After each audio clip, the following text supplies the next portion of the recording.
Welcome to the Mommy Oyoyo podcast. Mommy Oyoyo is a platform for the modern African woman to talk about anything and everything related to motherhood in today's world. Join me, Berry Dakara, as we tackle the good, the bad, the ugly, the highs, the lows, the wins, the losses, and everything else in between. Mommy Oyoyo is your plug for real life gist and experiences about being a mother, African style. Hello everyone and welcome to this episode of the Mommy Oyoyo podcast. As usual, it's me, your girl, Berry Dakara, and I'm very happy to present this episode to you. This is number 74, and today's episode is going to cover how to raise grateful children. Yep, how do we raise grateful children?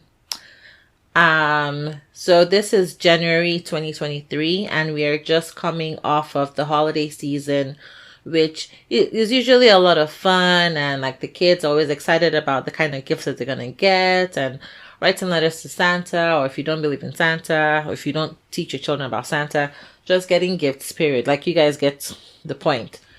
So they're excited about getting gifts and everything, and you kind of wonder at the end of the day, are these children even grateful for the things that they have, right? So I wanted to talk about just how do we raise grateful children today. This is coming off of an experience that I had with my daughter, Coco, who you guys know. She's 5.5 now. And she got lots and lots and lots of presents, lots more presents than I really anticipated, which of course made her a very happy child. But I started getting the sense of entitlement, and I think that I can say most of us can agree that in this day and age, there is an air or a sense of entitlement, not just from children generally, but even just society. If you look at what people say about millennials quite a bit, of which I am one, I'm a geriatric millennial. But if you look at just the overall sense of life these days, it just seems like a lot more people feel entitled to having things. You have songs that perpetuate the idea of, oh, if I want this, then I want to have it like now, like I must get it right now, right? And so I had this experience with Coco in the past week or so where honestly I felt very disappointed by her actions. I'm not going to go into the details, but I felt very disappointed, and I just thought, like, this child lives with me. I'm the one that's raising her. I'm not an entitled person. I don't believe so. So where is she getting this from? Like, have I dropped the ball? And, yes, I give myself grace. Yes, I try not to, like, think, oh, woe is me. Oh, I'm such a bad mother. Oh, I'm such a bad parent. If she does something here and there. But there is still this sense of, oh gosh, where have I gone wrong? Right? I know that at least back in the day when you're growing up with your own parents, they would always be quick to tell you about, oh, when I was a child, I used to go and fetch water. You are not even happy now that you can just open the tap and there's water, there's hot water, there's cold water. I had to walk in the village to the stream to go and collect water, right? Or they'll tell you how, you're not even happy so that we have car to be taking you to school or to take you to this place or that place. Do you know that when I was a child, I used to trek? We used to trek for a long, long time. Like, it almost seems like all our parents trekked everywhere and always fetched water and everything. But, the whole point of them telling stories like that, or telling stories like these, was to kind of help you see that you should be grateful for the things that you have in life. I think that a lot of our parents, having grown up in maybe harder times or poorer times, have worked, or they worked very, very hard to ensure that their children didn't have to go through what they did. And I think that a lot of parents, period, no matter what the age or era is, I think that we're all trying to give our children better lives than we had. We're trying to give them more opportunities than we had, just because I think that's what parents do, right? I think that parents just try to give their children a little bit more of a privileged life than they grew up with. But then I think that that's a good thing to do. But then how do you balance it so that the children end up feeling grateful and not entitled? And so that's what I want to talk about today. I did a little bit of research, and first of all, let's talk about some of the benefits of gratitude. When people are or have a grateful heart or a grateful outlook in life, they're generally happier. They have a happier outlook in life. They're more positive. Their overall well-being is just more positive. And that's because they understand that not everything, like they can't have everything they want whenever they want all the time, right? So they're kind of content. I think contentment is what I'm looking for. They're generally more content in life. That doesn't mean that they don't want. It doesn't mean that they don't have ambitions. It doesn't mean that they don't, seek more for themselves, but they are content in where they are, right?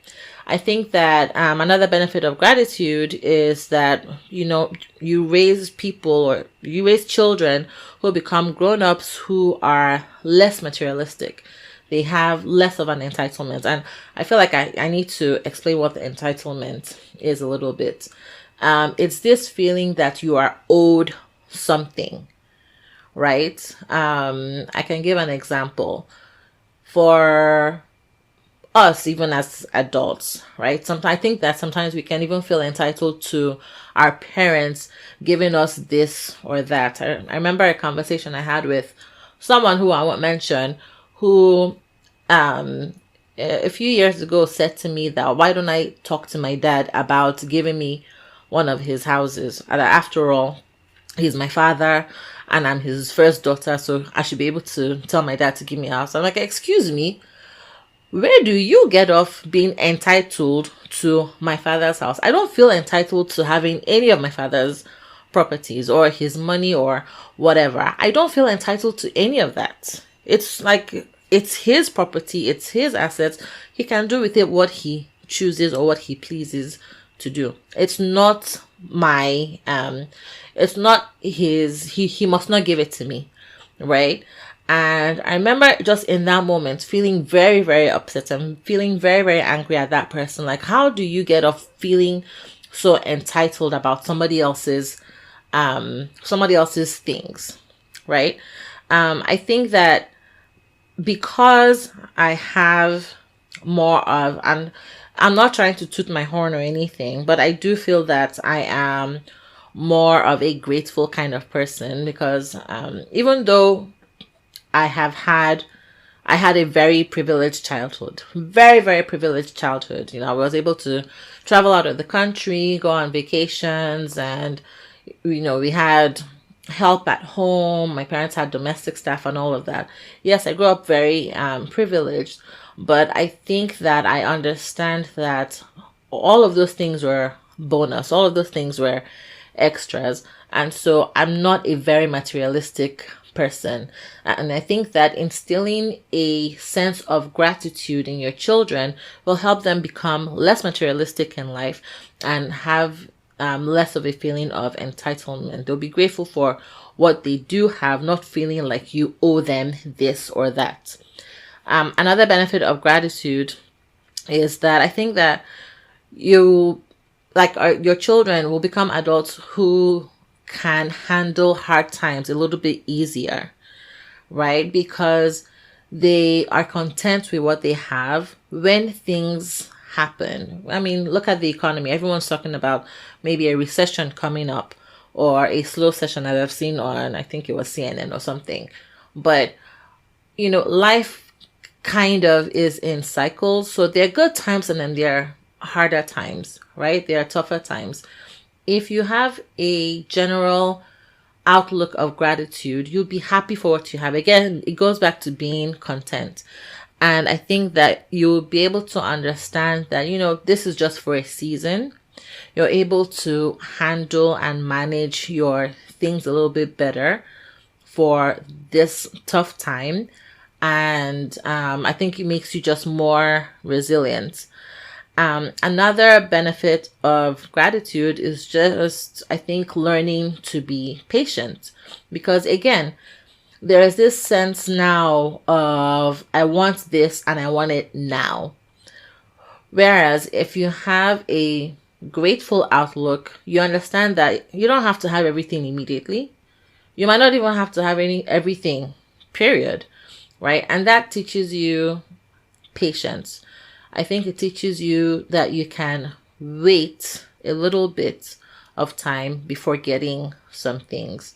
Good things come to those who wait, as they say, right?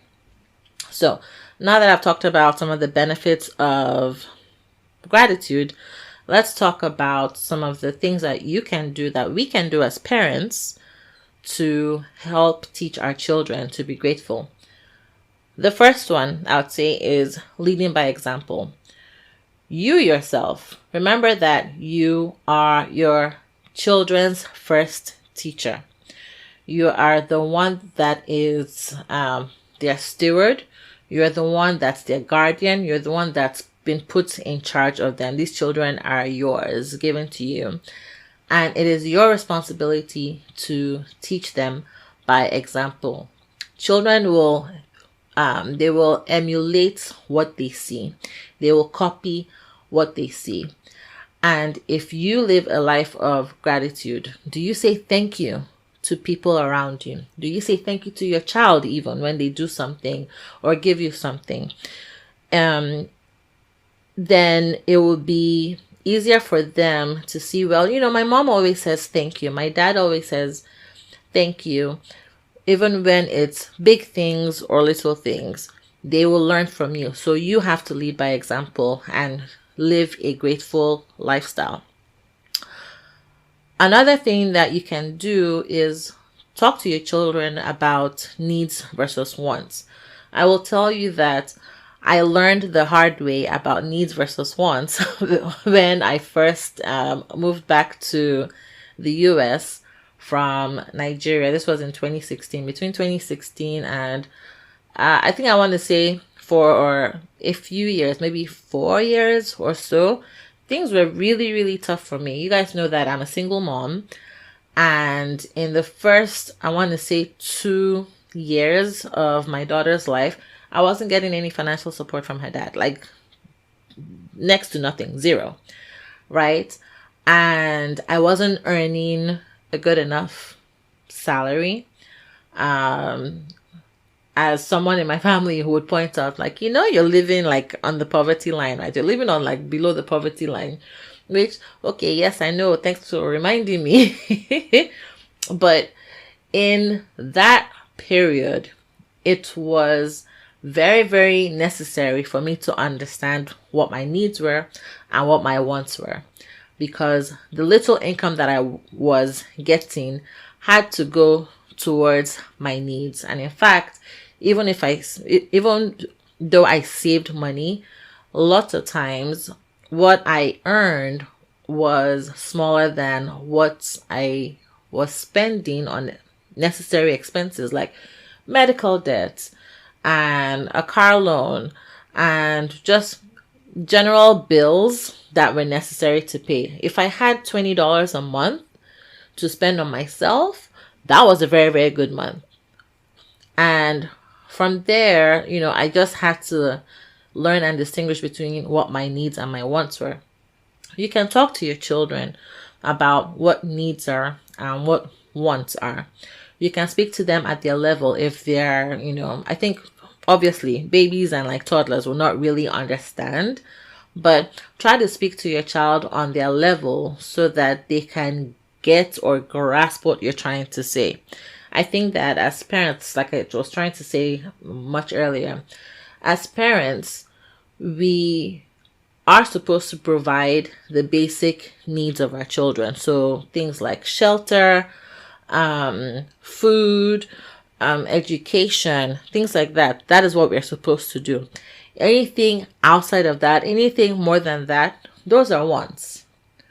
And you should be able to tell your children to say, you know what, these toys that you have, those are wants.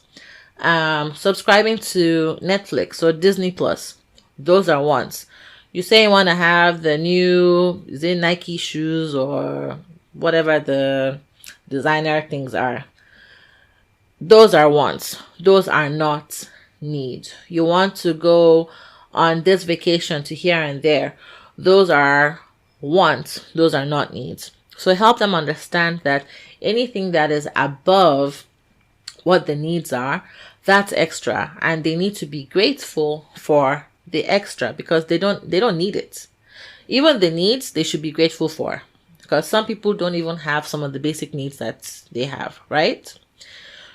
Another thing that you can do, to help your children learn how to be grateful is read books and watch TV shows that talk about thankfulness and gratitude. All you need to do is go to the library or go on Amazon or whatever, or go on YouTube and Google thankfulness, or Google or search thankfulness or search gratitude. There are tons and tons and tons of books on gratitude. There are even tons of books on raising grateful children. So maybe check out one of those. There are books about being thankful for children. Check out some of those. You can go on YouTube, like I said, or YouTube Kids, and search for those terms. As there will be there's lots and lots of information out there that you can share with your children and have it be a family conversation. Okay, so that's one of the things that you can do. Another thing you can do is practice daily gratitude, and you can do that in different ways. For instance, you can have a gratitude jar. What's a gratitude jar? Is a jar where you write down on pieces of paper what you're grateful for each day and put it inside the jar. And maybe at the end of the month, or at the end of a quarter, or end of half, or end of the half of the year, or end of the year, you can pull those out to see some of the things that you've been grateful for throughout the year. You can also have a gratitude journal where you write out the things that you're grateful for each day. I know that there are gratitude journals for children because I've seen them on Amazon as well. You can also talk about the things that you're grateful for, whether you do that at dinner time. So, hey, what were you thankful for today? Like, say one or two things. And at bedtime, when you're praying with your children, hey, let's thank God for this, or what are you thankful to God today for? So I think talking about what you're grateful for on a daily basis helps children see that, these are the things that I should just to have an attitude of gratitude, right? Another thing that you can do to help teach your children gratitude is delayed gratification. Like I've said a couple of times now, this day and age is all about how quickly can I get this? How quickly can I get that? I remember Coco was singing this song the other day. I see it, I want it. I want it, I like it. I don't even know the words.